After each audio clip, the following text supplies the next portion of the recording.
Good afternoon, Mr. Datla. Thank you so much for joining us here today. We have Mr. Ashven Datla, MD of NCL Veka, with us today, who's going to answer a couple of questions about how NCL Veka is coping with the current pandemic and the current situation that we are in.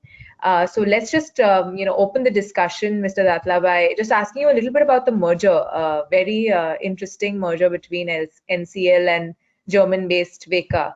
Just tell us a little bit about that and what has brought you here today. Hi, Priyanka. Thank you for having me.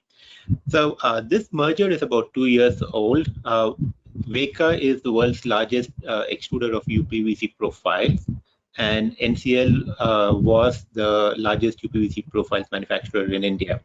So it kind of made sense for Veka to kind of come into India and expand their presence globally.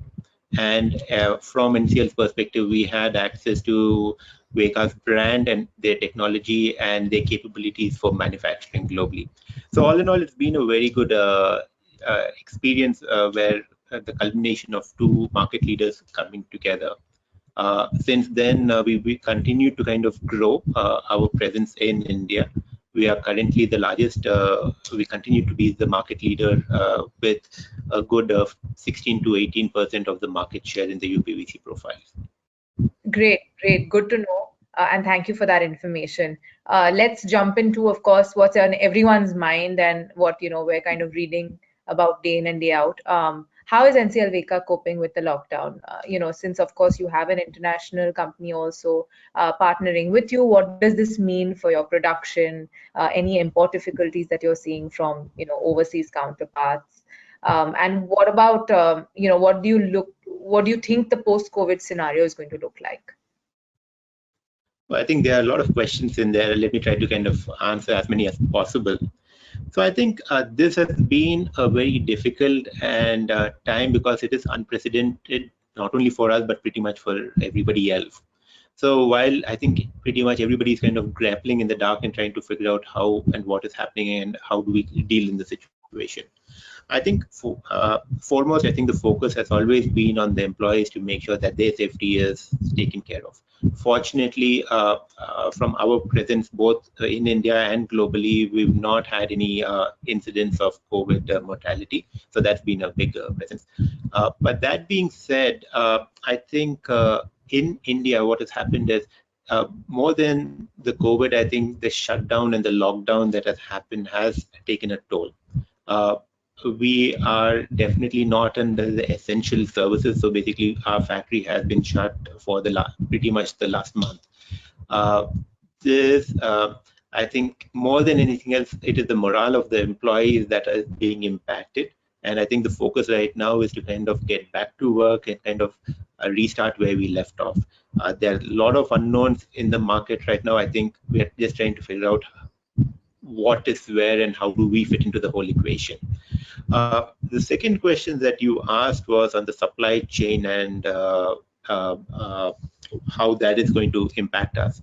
Fortunately for us, we have a very robust supply chain which constitutes both imported as well as indigenous products.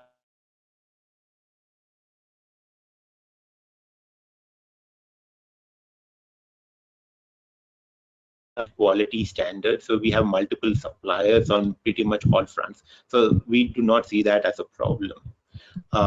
We also do not see manpower as a problem because our most of our employees stay very close to the factory. We have an employee colony with about half a kilometer from the factory.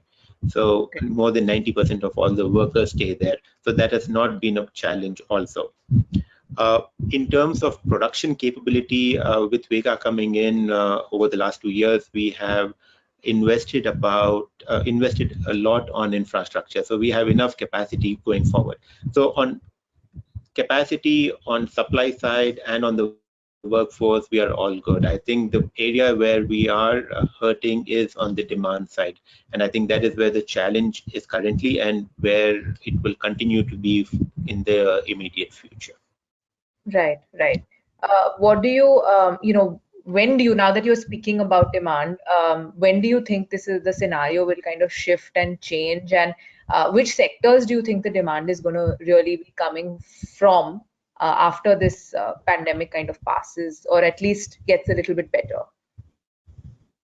So very clearly, I think the writing is on the wall that there's a lot of demand that's going to come in from the medical side, both government and private. I think what this has come out clearly saying is that India's medical infrastructure is woefully under prepared.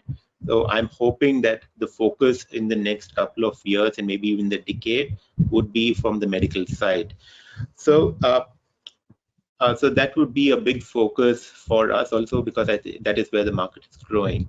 What we are also seeing is with the whole China factor and the industries moving out of China, we are looking at a lot of industries moving into India. So I think the first of these would be in terms of pharmaceuticals and bulk drugs and APIs.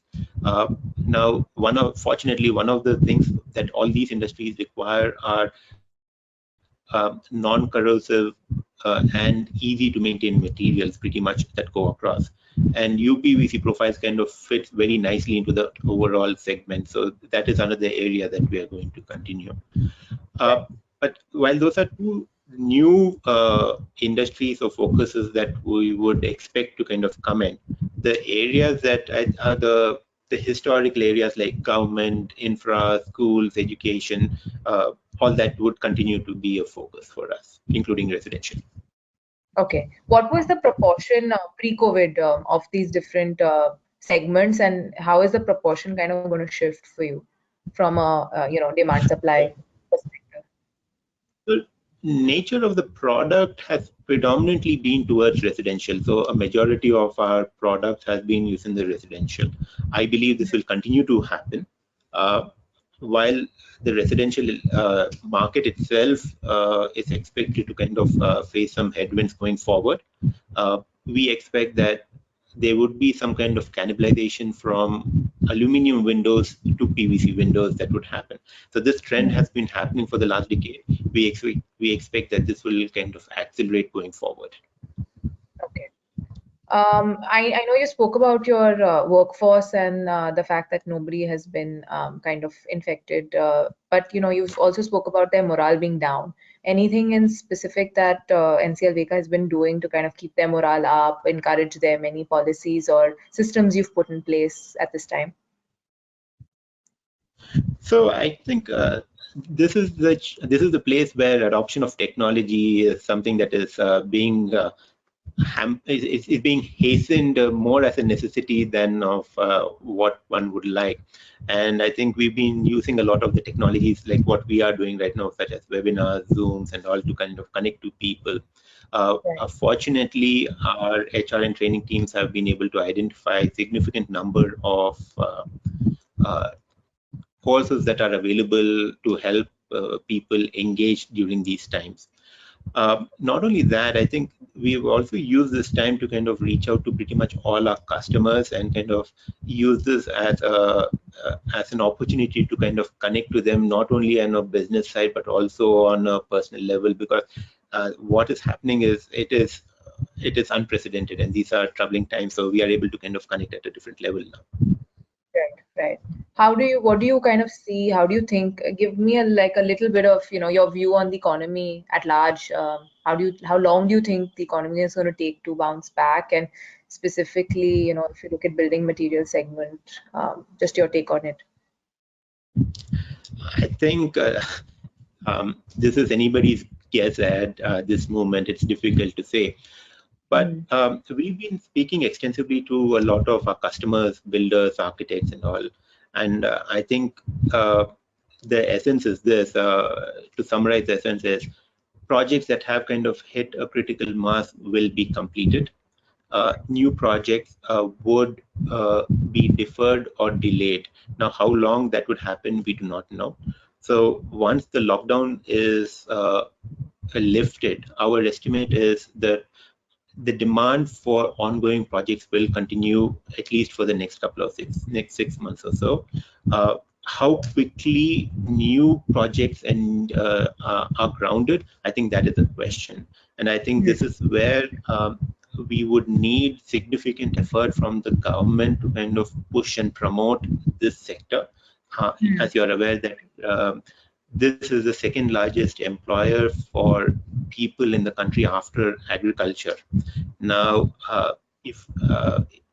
and I don't think enough adequate focus has been given to kind of promote demand going forward, and this is something that needs to be done immediately and in a significant scale.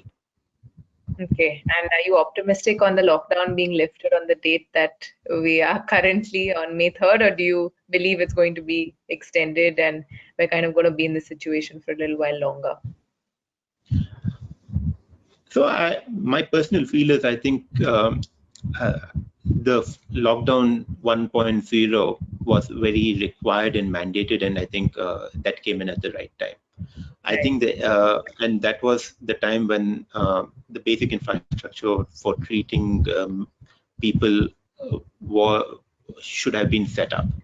Now, I think 2.0 was already an extension that was not required in my view, and it is hurting the business significantly. And I think the exponential curve that everybody's talking about COVID, I think the decline to the economy is going to be exponential for every day that we keep it open. Right. I sincerely hope that it is lifted as soon as possible, and sooner the better. I mean, I can't emphasize how drastic the impact on the economy is going to be if this is allowed to continue for a longer period of time.